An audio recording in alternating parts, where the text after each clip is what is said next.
bisa bermain-main. Kamu tahu kenapa saya panggil ke sini? Tadi saya dapat laporan dari temanmu ya. Kamu pada saat bermain itu mengajak temanmu sampai nangis. Apakah itu benar? Ya. Mengajak teman sampai menangis itu pasti ada alasannya. Kenapa? Bercanda. Bercanda itu boleh saja, tapi jangan keterlaluan. Mereka suka bercanda sama bapak ibu guru, kalau di kantor juga bercanda. Tetapi ada batas kewajarannya, tidak keterlaluan. Apalagi bercanda kepada teman sampai menangis. Kalau kita berbuat salah sampai menyebabkan teman menangis, itu kita harus bagaimana? Meminta maaf. Nanti kamu minta maaf ya kepada temannya ya. Kamu masih ingat tentang keyakinan kelas kita? Apa saja? Terus kata-kata yang sopan. Nah, kali ini Adina telah melanggar keyakinan kelas kita, yaitu dengan berkata yang tidak sopan. Tapi itu tidak akan menghukum Adina. Apa Adina bisa berubah? Dengan cara bagaimana?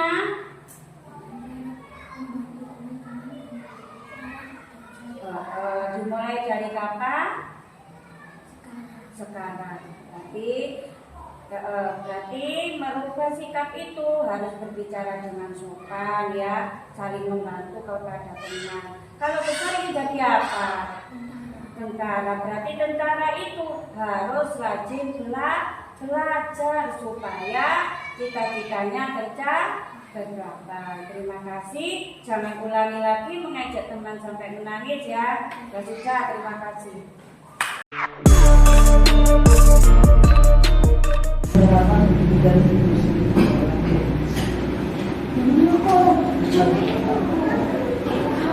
Assalamualaikum warahmatullahi wabarakatuh.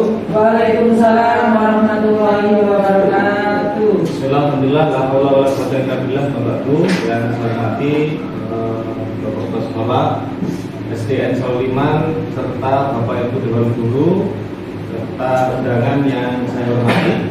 Pertama adalah kita bersama-sama memanjatkan puji syukur dari Allah SWT yang telah memberikan kita kekuatan, kesempatan sehingga kita bisa hadir dalam kegiatan pengimbasan budaya positif yang nantinya akan disampaikan oleh Bu Ida. Semoga nanti membawa manfaat untuk kita. Doakan ini salawat serta salam semoga tetap tercurahkan pada junjungan kita Nabi Muhammad SAW, Nabi yang telah membawa agama kebenaran kepada kita, yaitu agama Islam. Bapak Ibu yang berbahagia, nanti ada beberapa susunan acara yang akan kita ikuti bersama. Yang pertama adalah pembukaan, dilanjutkan pembukaan. Setelah itu langsung materi inti disampaikan oleh Bu Ida. Yang terakhir nanti ada sesi tanya jawab. Ini nanti tanya jawab ketika pelaksanaan berlangsung nanti diperbolehkan, gitu Bu ya. Baik Bapak Ibu yang berbahagia, dalam kesempatan ini bahwa acara ini kita buka dengan bacaan Suratul Fatihah. Semoga kegiatan ini berjalan dengan baik dan lancar. Al-Fatihah.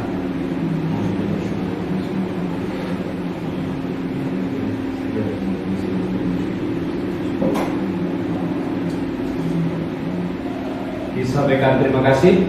Untuk selanjutnya adalah sambutan dari Bapak Kepala Sekolah atau yang mewakili. Kami persilahkan.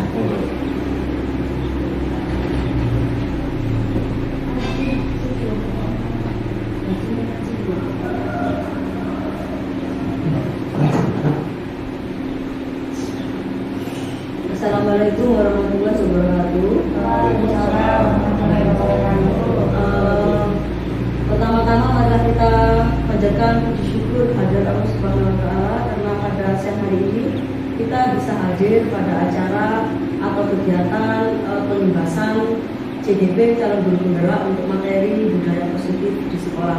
Jadi saya di sini selaku wakil dari kepala sekolah karena beliaunya sedang berhalangan melakukan rapat di luar sekolah, menyampaikan banyak terima kasih kepada rekan-rekan guru sekalian, staf, dan juga khususnya kepada Bu Ida selaku calon guru penggerak yang akan melakukan penugasan. Jadi dari sini dari kehadiran Bapak dan Ibu guru ini menunjukkan bahwa kita peduli, bahwa kita mau belajar, bahwa kita ingin maju terus untuk mendapatkan ilmu yang bermanfaat. Oleh karena itu, melalui penugasan ini kita harus meyakini bahwa walaupun kegiatannya cuma diikuti dalam lingkup sekolah saja, tapi kita harus memanfaatkan sebaik-baiknya agar kita mendapatkan ilmu baru, dan selanjutnya setelah penugasan ini diharapkan bisa menerapkannya langsung kepada anak-anak, khususnya anak didik kita di kelas masing-masing. Jadi demikian sambutan dari saya. Semoga setelah ini kita bisa mengikutinya dengan baik, bermanfaat, dan berguna bagi kita. Assalamualaikum warahmatullahi wabarakatuh. Waalaikumsalam warahmatullahi wabarakatuh. Disampaikan terima kasih. Untuk selanjutnya langsung saja kepada pemateri, nanti kepada Bu Hamidatul Rosida untuk melaksanakan diseminasi budaya positif. Waktu dan tempat kami persilakan. Terima kasih atas waktunya. Assalamualaikum warahmatullahi wabarakatuh. Waalaikumsalam warahmatullahi wabarakatuh. Terima kasih atas kehadirannya dan waktunya untuk saya melakukan diseminasi budaya positif. SBI dulu ya, biar tidak tegang. Cluenya adalah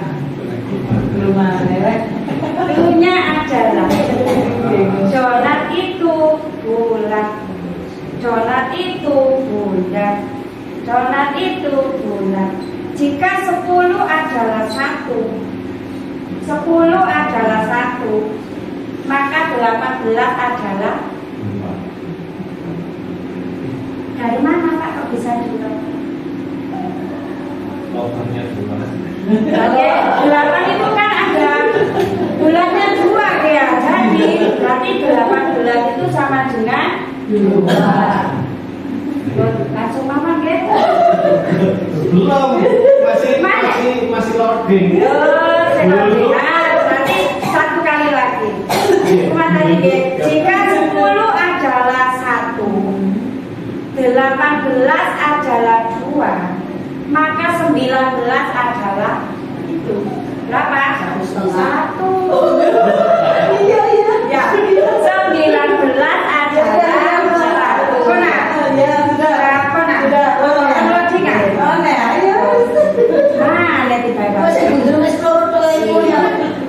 Jika 19 adalah 1, maka 24 adalah 1. 24 adalah 0. Yang 0 kan tidak ada.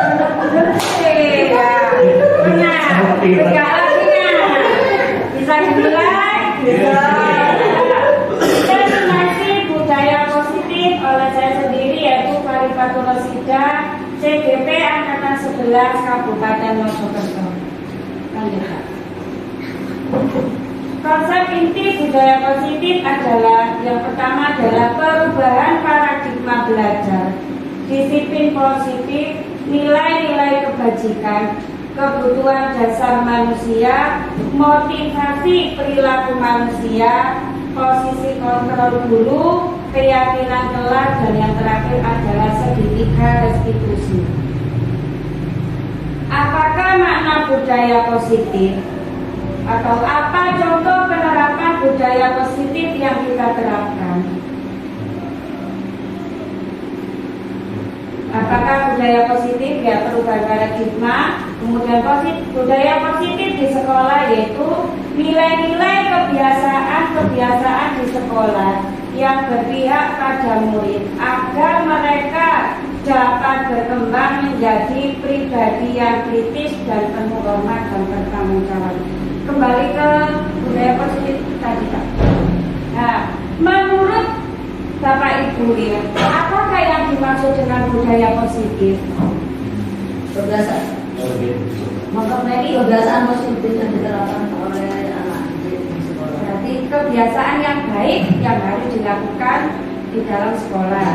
Dan Pak Arifin, Budaya positif itu adalah kebiasaan-kebiasaan yang kita terapkan di sekolah yang dilakukan oleh anak-anak. berarti hampir sama deh. Berarti kebiasaan-kebiasaan yang baik atau kebiasaan-kebiasaan positif yang dilakukan oleh semua warga yang ada di sekolah.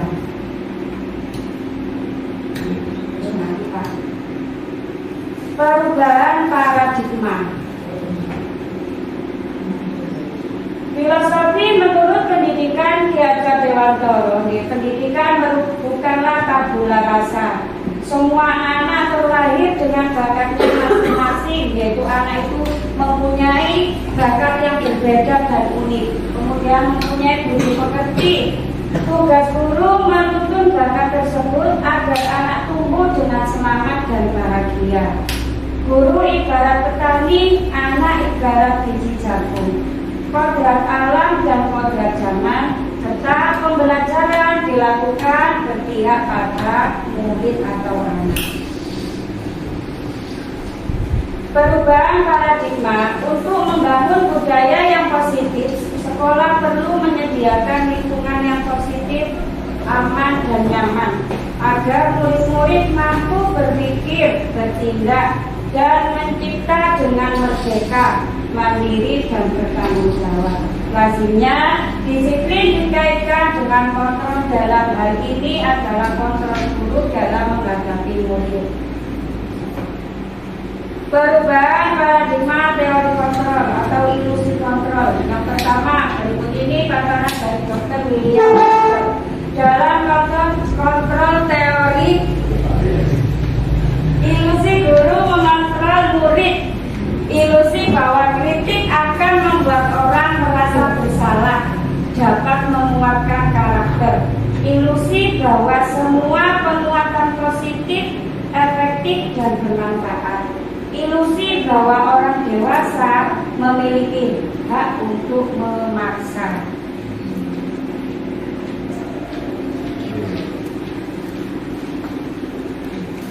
Nah, ini adalah perubahan paradigma stimulus respon teori kontrol. Bisakah kita mengontrol seseorang?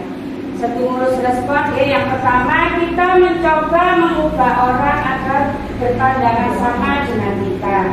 Teori kontrolnya yaitu kita berusaha memahami pandangan orang lain tentang dunia. Yang kedua, perilaku buruk dilihat sebagai suatu kesalahan. Menurut teori kontrol, semua perilaku memiliki tujuan. Perilaku buruk bukan dilihat suatu kesalahan, tetapi memiliki tujuan. Yang ketiga adalah orang lain bisa mengontrol saya. Teori kontrol, hanya Anda yang bisa mengontrol diri Anda. Saya bisa mengontrol orang lain, Anda tidak bisa mengontrol orang lain. Pemaksaan ada pada saat rujukan bakat, kolaborasi dan konsensus menciptakan pilihan-pilihan baru. Model berpikir menang atau kalah, model berpikir menang dan menang. Apakah makna disiplin? Makna disiplin adalah apa Bapak Ibu? Siapa yang ingin menjawab? Makna disiplin adalah apa? Patuh pada peraturan. Patuh pada peraturan. Dibuat oleh kita maupun peraturan yang dibuat oleh orang lain. Patuh pada peraturan baik yang dibuat oleh kita sendiri maupun orang lain. Yang lain Perasaan taat. perasaan taat. Jadi makna disiplin adalah disiplin berasal dari bahasa Latin, asal katanya disiplina, memiliki arti edukasi, yaitu latihan, pendidikan, kesopanan, serta kerohanian yang bertujuan untuk mengembangkan tabiat. Disiplin mengacu pada disiplin diri yang memiliki tanggung jawab ya. Apa yang dilakukannya berdasarkan nilai-nilai yang diyakini. Disiplin positif merupakan salah satu cara tadi menumbuhkan kesadaran serta memberdayakan peserta didik tanpa imbalan, penghargaan atau reward, ancaman ataupun hukuman. Sebagai pendidik, tujuan kita adalah menciptakan peserta didik yang memiliki disiplin diri sehingga mereka berperilaku mengacu pada nilai-nilai kebajikan universal yang memiliki motivasi intrinsik dalam perubahan perilaku ke arah yang lebih baik ya. Motivasi intrinsik itu yang muncul dari dalam diri sendiri. Nilai-nilai kebajikan, nilai-nilai yang disepakati bersama, lepas dari suku bangsa, agama, bahasa maupun latar belakangnya. Contoh nilai kebajikan institusi atau organisasi. Yang pertama adalah profil pelajar Pancasila. Itu ada berapa? Masih ingat? Apa saja Pak? Bu? Beriman kepada Tuhan Yang Maha Esa dan berakhlak mulia, berkebinekaan global, gotong royong, mandiri, kreatif dan bernalar. Itu adalah profil pelajar Pancasila untuk menumbuhkan siswa yang merdeka. Kemudian itu primaria, program PYP, toleransi, rasa hormat, integritas, mandiri, menghargai, antusias, empati, keingintahuan, kreativitas, kerjasama, percaya diri, dan komitmen. Yang terakhir adalah keterampilan hidup, life skill.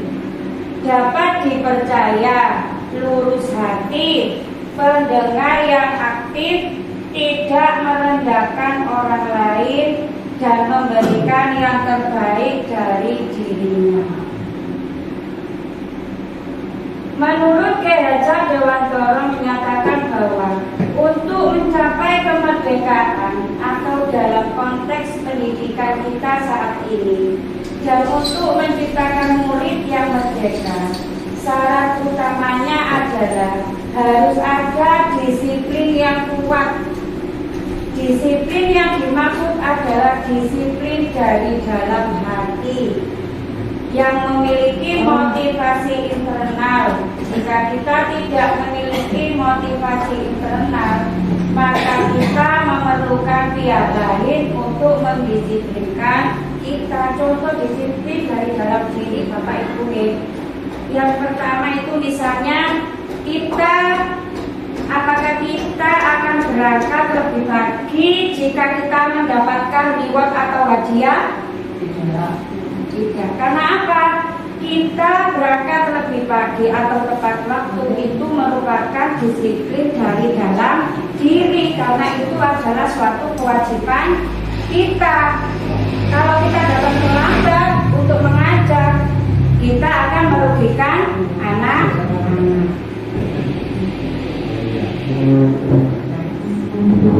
Yang kedua adalah kebutuhan dasar manusia. Kebutuhan dasar manusia adalah segala sesuatu yang kita lakukan untuk mendapatkan apa yang kita inginkan. Seluruh tindakan yang kita lakukan memiliki tujuan tertentu, dan semua usaha terbaik yang kita lakukan dalam rangka kebutuhan kita terpenuhi. 5 kebutuhan dasar manusia, yaitu yang pertama bertahan hidup, kemudian kasih sayang dan rasa diterima, yang ketiga kekuasaan, yang keempat kebebasan, dan yang kelima kesenangan. Di antara dari kita kebutuhan bertahan hidup yaitu sandang, pangan, dan papan, ya, makanan, pakaian, tempat tinggal, keamanan, juga kesehatan. Kasih sayang dan rasa diterima yaitu rasa diterima, berbagi, kerjasama, menjadi bagian dari kelompok. Kemudian kekuasaan yaitu harga diri, keinginan untuk dianggap memimpin, berprestasi, diakui dan didengar. Dan kebebasan mandiri, memiliki pilihan, mencoba hal baru, mampu mengendalikan arah dirinya. Terkadang kita itu sekolah itu kadang bukan keinginan kita sendiri, ya. Kita kadang anak-anak kan tidak punya kebebasan. Kamu harus sekolah di sini, kamu nanti kuliah di sini, kamu nanti ambil jurusan ini. Kadang kan ada orang tua yang seperti itu, ya. Itu apa? Menandakan 5 dasar kebutuhan manusia, tidak memberikan kebebasan kepada anak. Yang kelima adalah kesenangan, bermain, humor, antusiasme, dan tertawa. Kesenangan ini juga perlu. Kenapa? Kalau kita sering mengerjakan tugas, banyak tugas, kita pastinya ingin healing, ingin rekreasi, ya jalan-jalan, ya. Tapi kan itu butuh biaya yang banyak. Cukup tertawa saja, dia bisa lucu-lucu humor itu sudah menjadi kesenangan buat kita.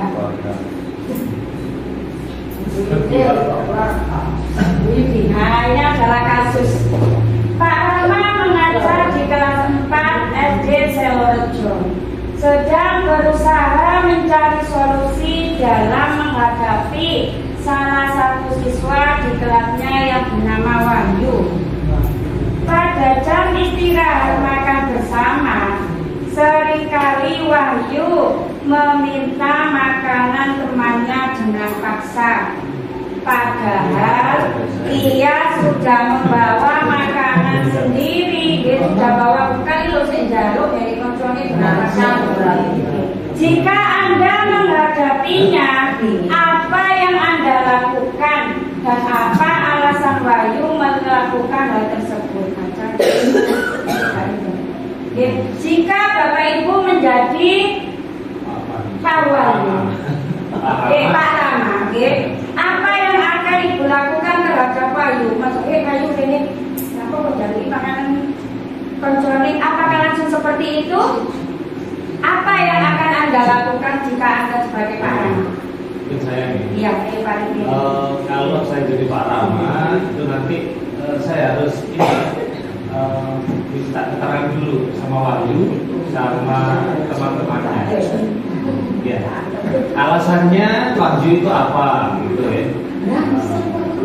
Apakah bisa jadi kalau menghadapi itu dulu harus manggil dulu, terus tahu apa masalahnya, apa alasannya dia melakukan hal tersebut. Berarti dari kasus ini kebutuhan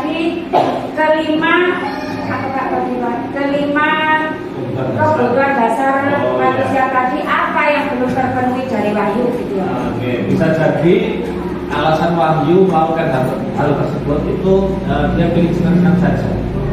Ya. Bisa jadi dia senang-senang memang ingin minta. Terus bisa jadi Wahyu itu melakukan karena dia ada kebutuhan yang tidak terpenuhi. Di antaranya kebutuhan dasar kasih sayang, butuh makan, ingin diakui.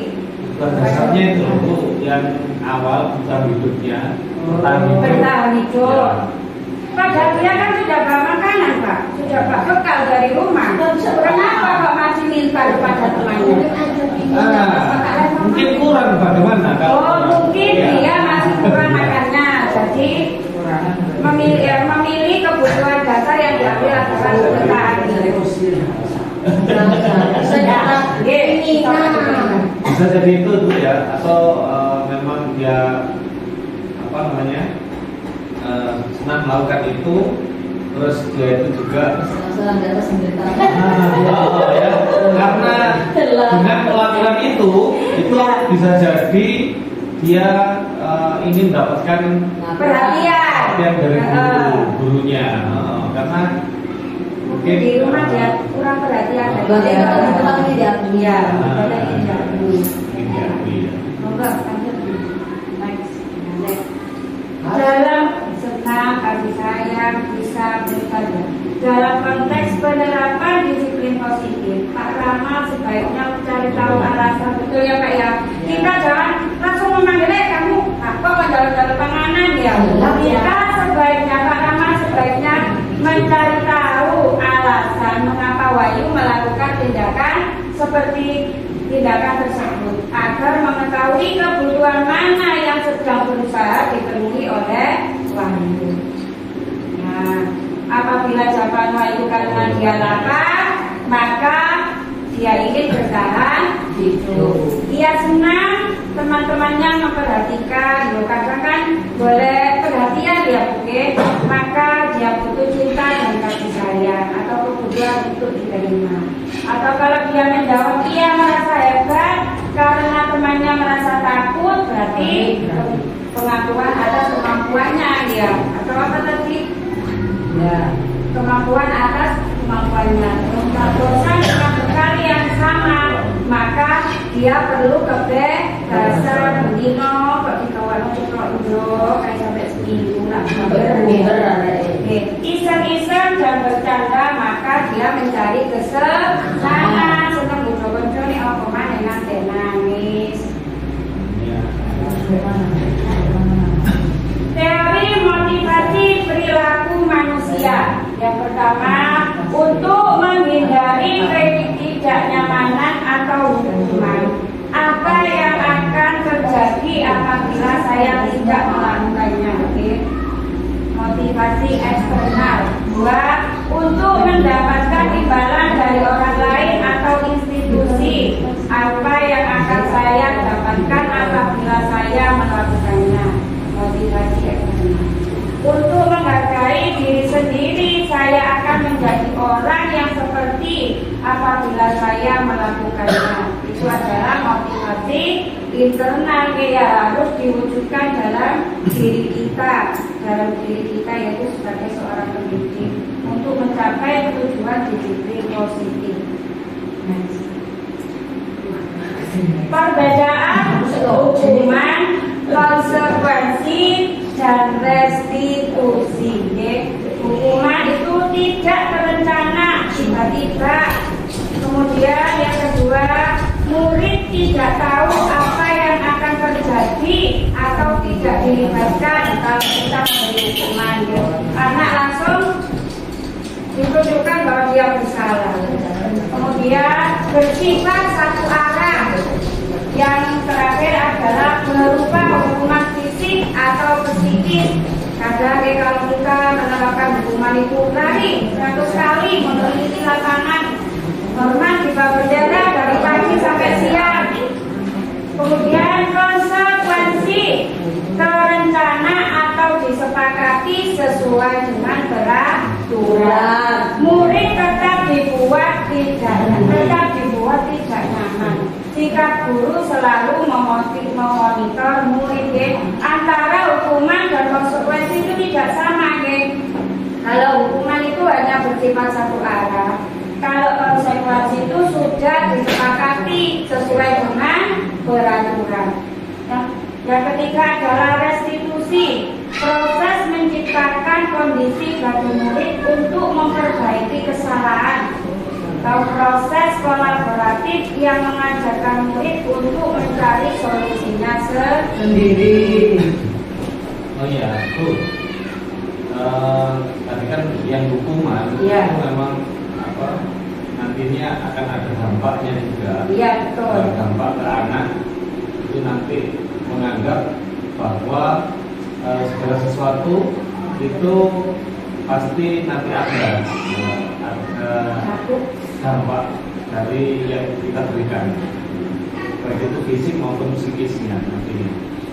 Kalau konsekuensi itu kita juga memberikan hukuman, tetapi Itu kan sudah disepakati Pak kalau konsekuensi. Kalau hukuman itu dampaknya nanti anak-anak itu bisa benci terhadap gurunya ya Pak. Bisa benci, terus mental itu bisa jatuh. Kalau kita jadi memberikan hukuman, memang hukuman itu tidak. Tapi kalau memang kejadiannya sudah fatal Pak, itu boleh kita memberikan. Tapi sebaiknya ya dilakukan restitusi dulu, sedikit restitusi dulu. 5. Posisi kontrol guru. Yang pertama adalah penghukum. Yang kedua adalah pembuat bersalah. Yang ketiga adalah teman. Yang keempat adalah pemantau. Dan yang kelima adalah manajer. Jadi kelima posisi kontrol ini Bapak Ibu sering melakukan yang mana? semuanya. Semuanya? Yang paling sering. Yang paling sering yang dilakukan yang mana? Terutama grup PJOK saya tanya. Yang mana Pak? Grup PJOK Pak? Posisi kontrol yang mana biasanya Bapak lakukan? Saya seringnya itu pembebasan bersalah. Pembebasan bersalah. Apa Pak? Teman. Penghukum. Menghukum ya Kak ya. Biasanya penghukum ini Pak membuat dampak yang sangat buruk bagi siswa. Terlebih-lebih kan terkadang anak itu dendam terhadap gurunya. Terus aku nek wayahe pelajaran itu aku gak ngerti. Aku nek gara-gara PR aku dihukum.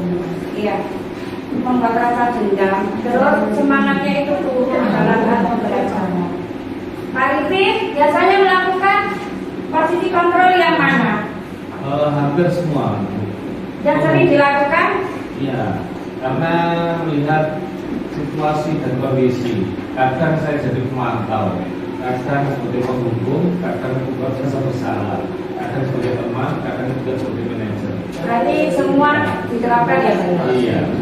Jadi kalau memang kesalahannya fatal, Pak Rifin biasanya melakukan posisi kontrol penghukum ya Pak ya? Iya. Contoh penerapan 5 posisi kontrol guru. Ini adalah contohnya kasusnya, siswa tidak memakai atribut lengkap sampai lengkap ya lengkap saat upacara bendera, yaitu penghukum hormat pada bendera selama 1 jam. Kemudian kalau pembuat rasa bersalah, berapa kali ibu atau bapak harus memberitahu kamu selalu saja mengecewakan ibu. Itu adalah pertanyaan pembuat bersalah kepada anak. Yang kedua adalah kasus tidak memakai atribut lengkap tetap ya Pak pada upacara, yaitu yang penerapan kontrol sebagai teman, yaitu ayo dong ikuti aturan sekolah, tolong bantu ibu atau bapak ya sekali ini ya sudah tidak apa-apa, lain kali jangan sampai berbuat seperti ini lagi. Posisi kontrol sebagai teman itu sama juga mempunyai dampak positif dan negatif. Kalau anak kita posisikan sebagai teman, kadang-kadang itu ya betul ya, kadang-kadang anak itu tidak memiliki hormat. Itu adalah sebagai teman. Kemudian yang terakhir adalah yang keempat pemantau. Kamu sudah melanggar peraturan sekolah, kamu tahu konsekuensinya. Setelah upacara, kamu beli atributnya di koperasi dan jangan diulangi lagi. Itu adalah sebagai pemantau. Pantau kalau tidak beli di koperasi. Jangan beli di luar. Paksaan. Tadi kan dipantau. Dipantau, ayo beli ya. CCTV. Ya, betul. Nah, karena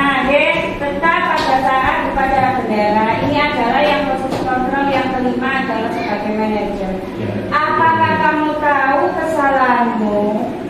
Kira-kira bagaimana kamu memperbaiki kesalahanmu? Biasanya kan anak kecil itu nggak lalu salah ya, boten, aku gak salah. Biasanya dia tidak akan mengakui kalau dia merasa bersalah.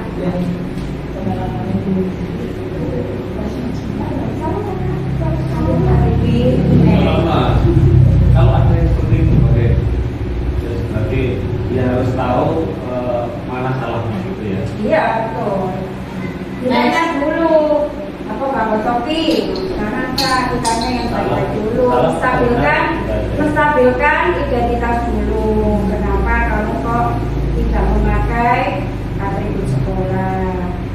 Apakah tapi kan ada alasannya Pak. Setiap yang dilakukan itu kan ada kesalahan. Kita tanya dulu, pasti ada alasannya. Kalau saya gini, Ini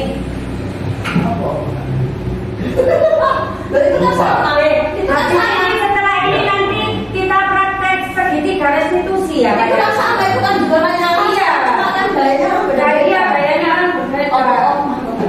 Tapi kalau dengan bahasa yang seperti itu anak kan langsung takut. Ayo. Kan menstabilkan identitas kita, menetralkan identitas dulu ya. Ayo. Sini nak, duduk sini nak. Kan anak-anak juga tidak takut dulu ya. Namanya menstabilkan identitas, kemudian validasi tindakan yang salah. Validasi Identitas sampai distabilkan. itu anaknya dia dan tidak takut dulu. Saya kira dulu.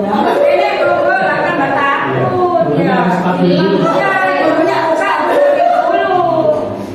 Makanya kalau berangkat sekolah, senyum yang lebar, bawa kebahagiaan dari rumah, biar kalau kita masuk sekolah anak-anak juga bahagia. Nah, posisi kontrol apakah aku? Nah, ini tadi saya kecewa sekali dengan kamu, termasuk posisi kontrol apa? Merasa bersalah. Berani ayo berani tuliskan berani. Terus dijawab nang bumi aku kali nulis. Saya kecewa sekali dengan kamu, posisi apa?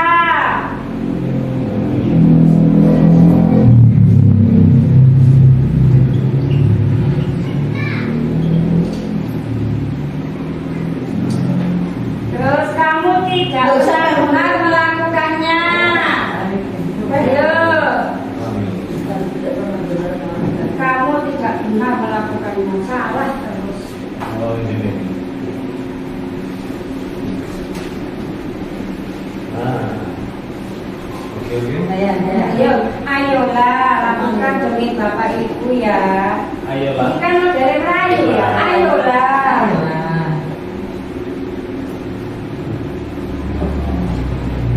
Apakah kamu mau mendapatkan stiker bintang hari ini?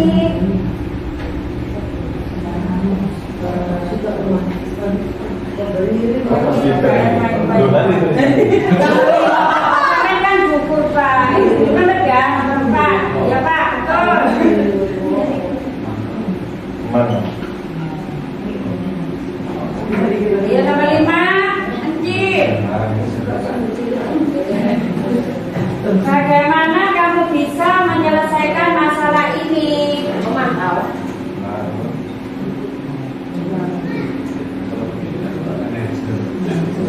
Yang terakhir,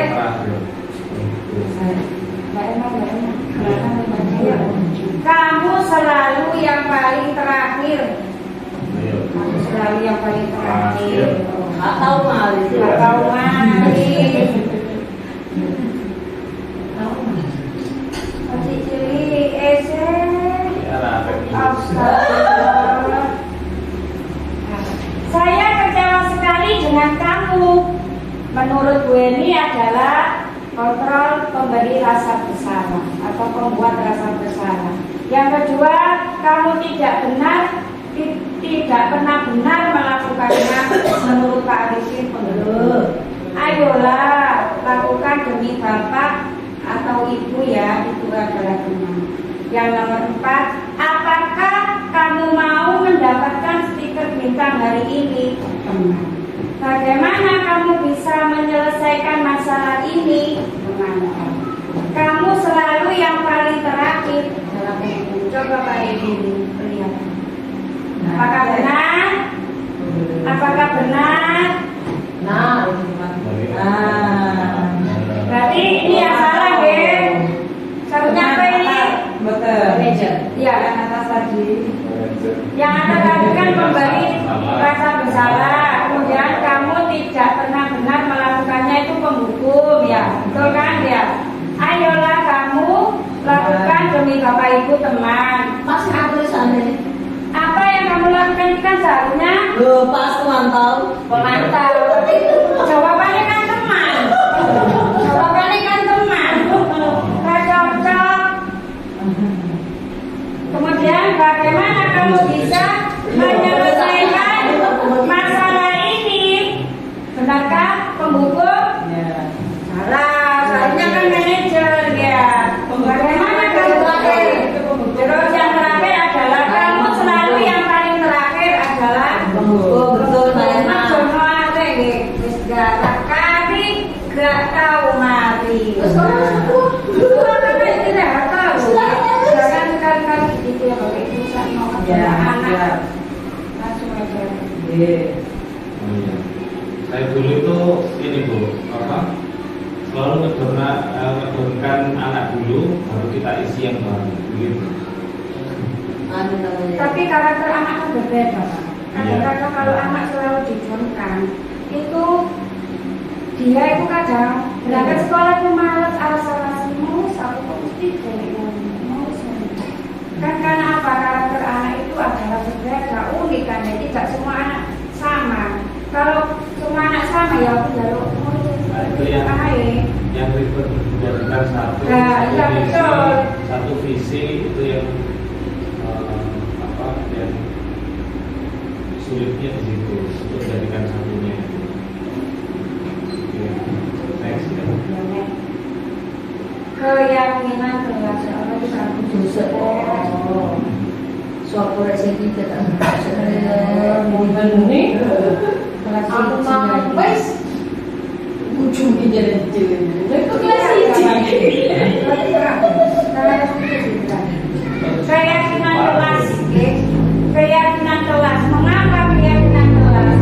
Mengapa bukan peraturan kelas? Apa perbedaan dari keyakinan kelas dan peraturan kelas? Menurut Bapak Ibu, apa perbedaan dari keyakinan kelas dan peraturan kelas? Kalau peraturan kelas itu peraturan yang diyakini oleh warga kelas. Kalau keyakinan kelas itu yang diyakini dan dilaksanakan sesuai dengan apa yang mereka yakini. Enggak, saya beda. Kalau keyakinan kelas itu sesuatu yang dilakukan berdasarkan keputusan bersama atau keyakinan. Tapi kalau peraturan itu sebuah peraturan biasanya dibuat oleh Betul, oke. Peraturan kelas ya betul saya kembali. Pasti kurang masuk. Peraturan kelas itu ada. Peraturan kelas itu biasanya dibuat oleh hanya salah satu pihak saja. Kadang murid itu tidak tahu. Moro-moro sudah ditempel di masjid dilihat dengan baik. Tapi kalau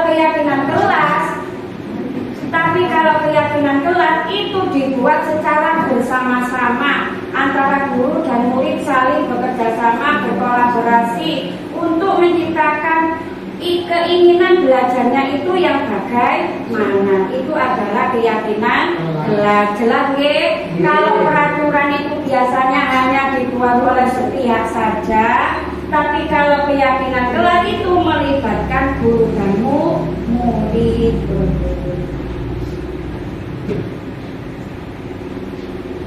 Mengapa tidak peraturan saja? Mengapa harus keyakinan kelas?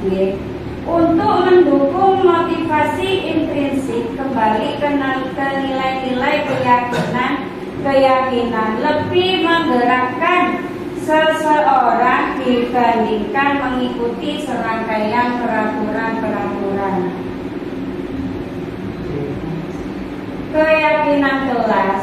Keyakinan kelas adalah nilai-nilai kebajikan atau prinsip-prinsip universal yang disepakati bersama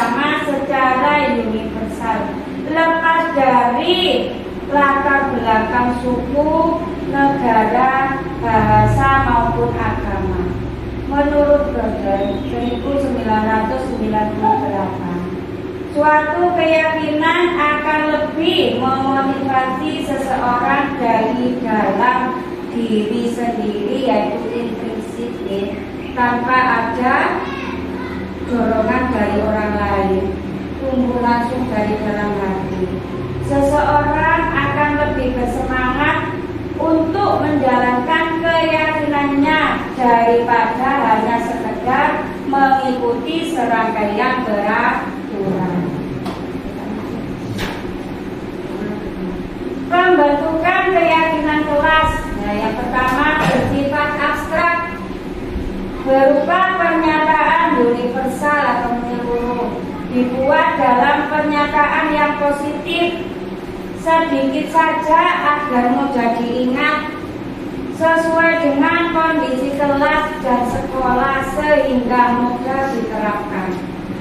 Semua warga sekolah atau warga kelas dilibatkan saat membuat keyakinan kelas.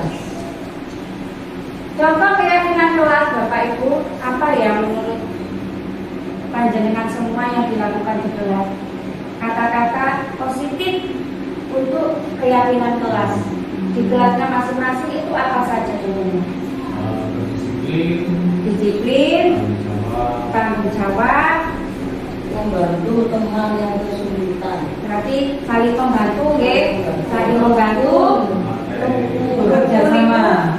Berarti rukun itu dapat dikembangkan, berarti apa Pak? Saling menghormati. Kemudian yang perlu ditambahkan itu jagalah, menjaga kebersihan. Kadang-kadang kan ada sampah yang tampak dan tidak tampak, ya. Buat sampah ini sore disorotkan, ya. Itu yang tidak tampak. Itu yang tidak tampak kan, ya. Sampah yang itu, ya. Apakah sorokannya coba dicek lain kali ya Bapak Ibu, kalau pagi atau pas anak pulang, sorokannya pastilah banyak sampah yang tidak tampak, ya. Merupakan tempat sampah favoritnya anak-anak itu. Makanya perlu ditambahkan yang menjaga kebersihan. Budaya positif, lingkungan positif, keyakinan kelas akhirnya menjadi peraturan kelas. Kalau saya lihat ini dari peraturan kelas itu dibuat awalnya kan peraturan kelas, Ya. terus dari peraturan kelas itu nanti akan karena disepakati bersama, Ya, itu menjadi keyakinan keyakinan kelas. kelas. Karena keyakinan kelas itu dilakukan di lingkungan kelas, itu maka lingkungan akan menjadi positif. Betul. Dilakukan setiap hari, Maka akan menjadi budaya yang berubah. Memang kadang itu Pak yang menciptakan budaya positif itu tidak mudah membalikan telapak tangan. Kita butuh proses ngomong ya Kak. Di samping tapi ngomong terus ya untuk selalu mengingatkan anak-anak. dan jadi budaya positif di Ya. sekitar kita. Gitu. Nah, ini Terus kata ini. Ya, terakhir. apakah itu restitusi? Ya. Restitusi adalah proses menciptakan kondisi bagi murid untuk memperbaiki kesalahan mereka, sehingga mereka bisa kembali pada kelompok dengan karakter yang lebih kuat.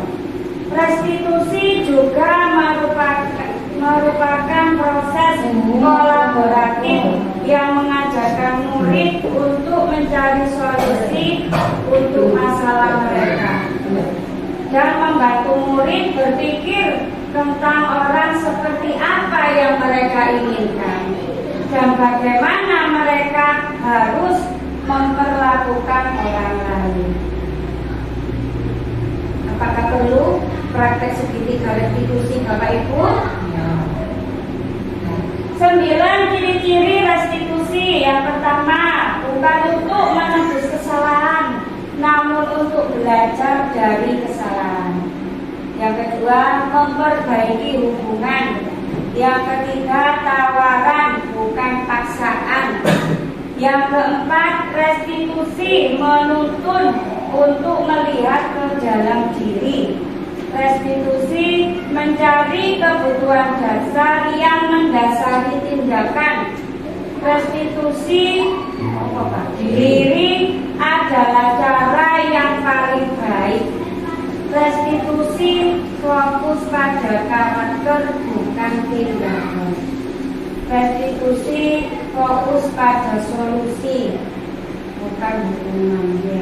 Restitusi mengembalikan murid yang berbuat salah pada kelompoknya. Ini adalah tahapan dari segitiga restitusi, yaitu segitiga restitusi adalah suatu proses dialog yang dijalankan oleh guru agar dapat menghasilkan murid yang mandiri dan bertanggung jawab. Adapun dari tahapan segitiga restitusi yaitu ada 3. Yang pertama, menstabilkan identitas. Kalau sudah kita netralkan identitas anak itu, baru kita yaitu validasi tindakan yang salah. Apa alasannya nih, mengapa mereka melakukan hal tersebut? Kemudian menanyakan keyakinan, karena di semua kelas itu sudah ada keyakinan kelasnya masing-masing. Nah, yang pertama adalah menstabilkan identitas. Berdasarkan prinsip membuat kesalahan adalah bagian dari proses pembelajaran.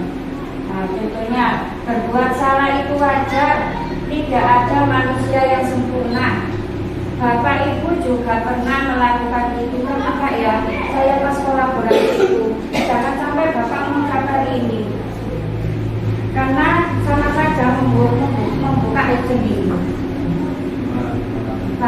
Bapak Ibu juga pernah melakukan itu salah itu, tapi kakak itu betul kemarin itu. Kita jangan mengucapkan yang seperti itu. Kemudian Bapak Ibu tidak mau mencari siapa yang salah, tapi Ibu atau Bapak ini mencari solusi dari permasalahan tersebut. Tidak mencari kesalahan, tapi mencari solusi. Kemudian kamu berhak merasa begitu. Validasi tindakan yang salah. Berdasarkan prinsip setiap perilaku berupaya memenuhi suatu kebutuhan tertentu. Kamu pasti punya alasan. Ini validasi tindakan yang salah. Kita menanyakan dulu alasan apa mereka melakukan hal tersebut. Padahal kamu bisa melakukan yang lebih buruk dari ini ya. Kamu patut bangga karena telah melindungi sesuatu yang penting buatmu. Kamu melakukan karena mempertahankan sesuatu yang penting bagimu, itu adalah validasi tindakan yang salah. Yang terakhir adalah menanyakan keyakinan. Berdasarkan prinsip teori kontrol bahwa pada dasarnya kita termotivasi secara intrinsik, motivasi dari dalam diri sendiri. Yang pertama, apa keyakinan kelas kita? Nilai-nilai apa yang telah disepakati bersama? Seperti apa gambaran sebuah kelas yang ideal menurut kamu? Kamu ingin menjadi orang yang seperti apa? Itu kita tanyakan pada saat segitiga restitusi yang terakhir, yaitu menanyakan keyakinan. Contoh penerapan segitiga restitusi contoh sederhana. Cara untuk melakukan organisasi. Jadi lo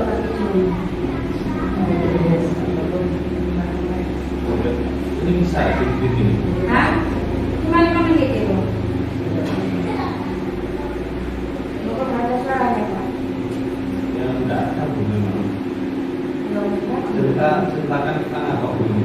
Ini adalah pada saat istirahat, jam istirahat itu Ardina mengejek temannya sambil menangis.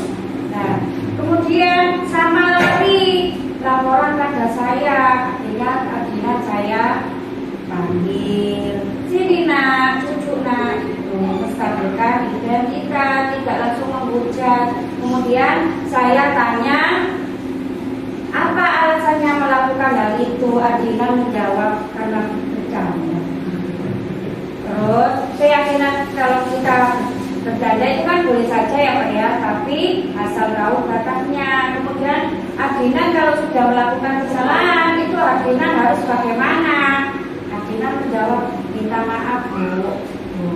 Kemudian akhirnya saya menanyakan keyakinan, karena Adina ini sudah melanggar keyakinan kelas yang telah dibuat, yaitu apa, berkata yang tidak sopan terhadap teman. Akhirnya Adina minta maaf dan ingin memperbaiki kesalahannya. Penutup, oke. Dalam menerapkan program disiplin positif, hendaknya guru memiliki standar kepribadian profesional dan sosial yang baik, di mana guru mampu merefleksikan dirinya dalam posisi kontrol saat ini. Bagaimana perjalanan dirinya sebagai among atau manajer yang menuntun murid-muridnya menjadi insan yang mandiri, merdeka, dan bertanggung jawab.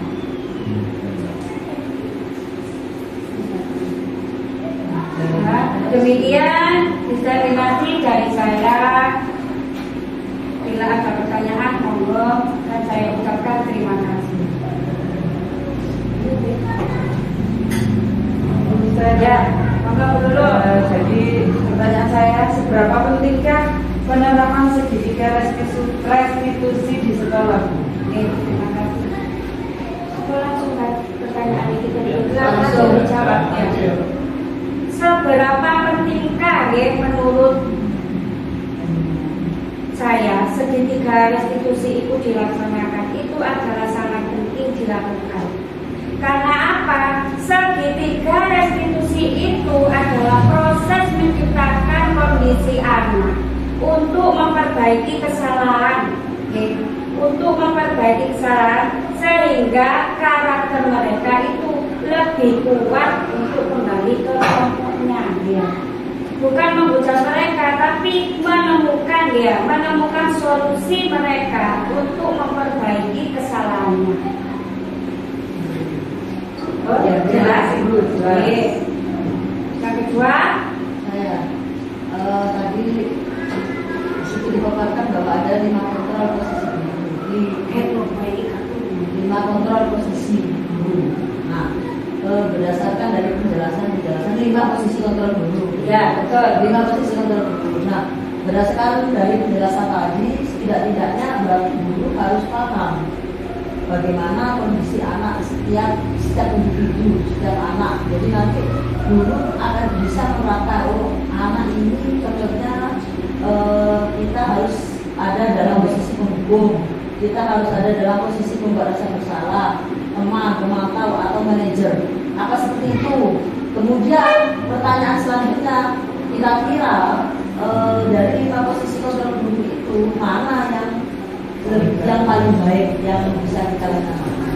5 posisi kontrol guru, kan ada 5 penghukum, pembuat bersalah, teman, pemantau, dan manajer. Itu bukan mana anak ini cocok penghukum, anak ini cocok teman, bukan itu. Tapi sebagai guru yang baik, posisi kontrol yang baik itu adalah manajer. Manajer karena apa? Kita mempersilahkan murid untuk mempertanggungjawabkan perilakunya, ya. Mempertanggungjawabkan perilakunya untuk mencari solusi atas apa yang telah diperbuatnya, ya. Bukan kamu salah, kamu saya hukum pembuat bersalah. Berarti kita itu harus menerapkan yaitu posisi manajer sebagai apa? Untuk agar murid dapat menemukan solusi untuk permasalahannya, bukan untuk menghujat. Pun apa ini? Jelas ya? Pun ada yang lain? Ya. Cukup? 2? Cukup.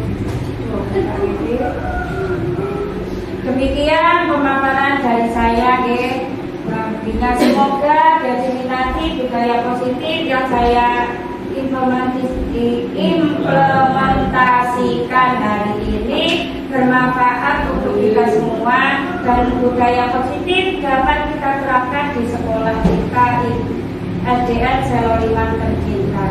Terima kasih. Assalamualaikum warahmatullahi wabarakatuh. Waalaikumsalam warahmatullahi wabarakatuh.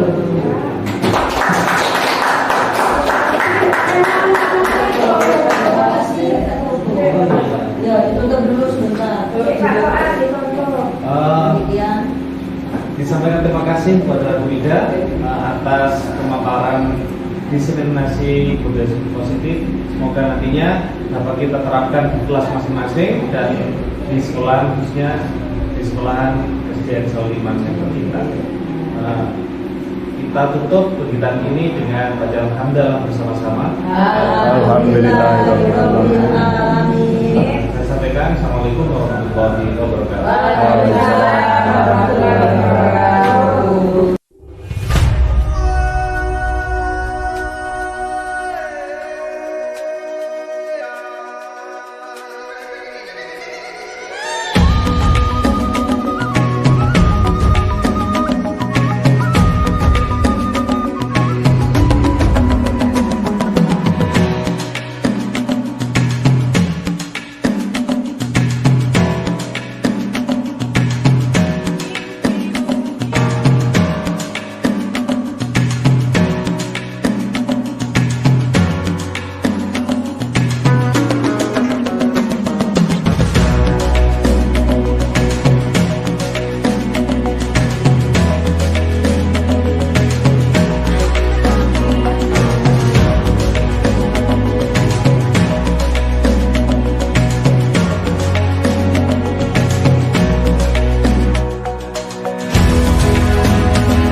Hari ini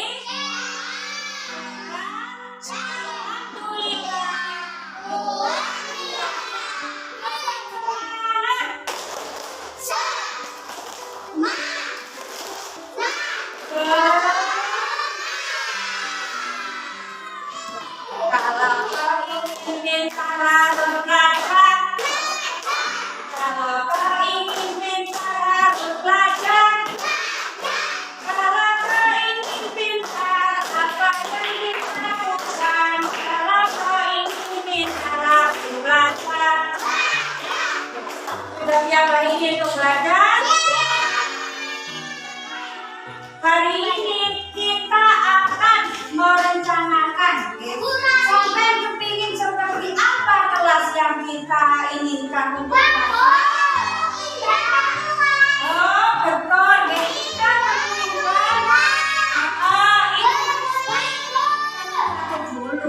kita menginginkan kelas yang bagaimana? Ya, bagus.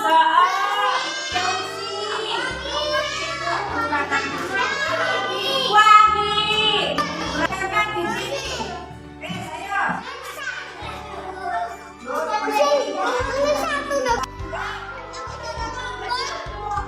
Jangan lupa buka.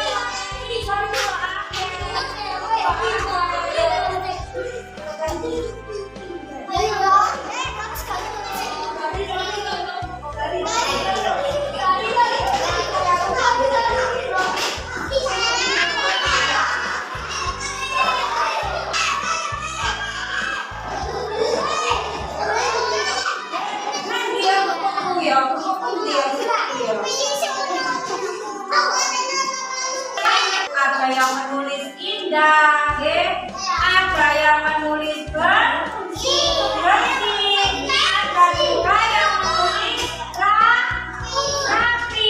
Ini adalah suasana kelas. Buat kesepakatan kelas, mau belajarnya yang bagaimana kita nanti di kelas. Nanti saja, mau belajar kesepakatan kelas yang disepakati apa dulu yang pertama apa? Ini belajarnya yang bagaimana? Ingin belajarnya yang bagaimana? Yang betul itu. Ingin belajarnya yang bagaimana? Ya, menjadi anak pintar. Oh, boleh. Apalagi? Kesepakatan kelasnya ingin belajarnya yang bagaimana? Ingin belajarnya yang bagaimana? Isi jejak. Tidak boleh jahat. Tidak boleh bertengkar, rukun. Senang, nah, itu tadi yang kalian sudah disepakati ya. Ingin belajarnya yang seru, berarti terus menyenangkan ya. Terus tidak boleh bertengkar, terus tidak boleh jahat. Terus harus apa? Rukun kepada teman. Boleh ditambahi sebelum belajar harus apa dulu? Berdoa. Berarti satu kelompok Indonesia hanya satu ya. Satu kelompok satu. Apa tadi yang ditulis nomor tadi itu tadi apa?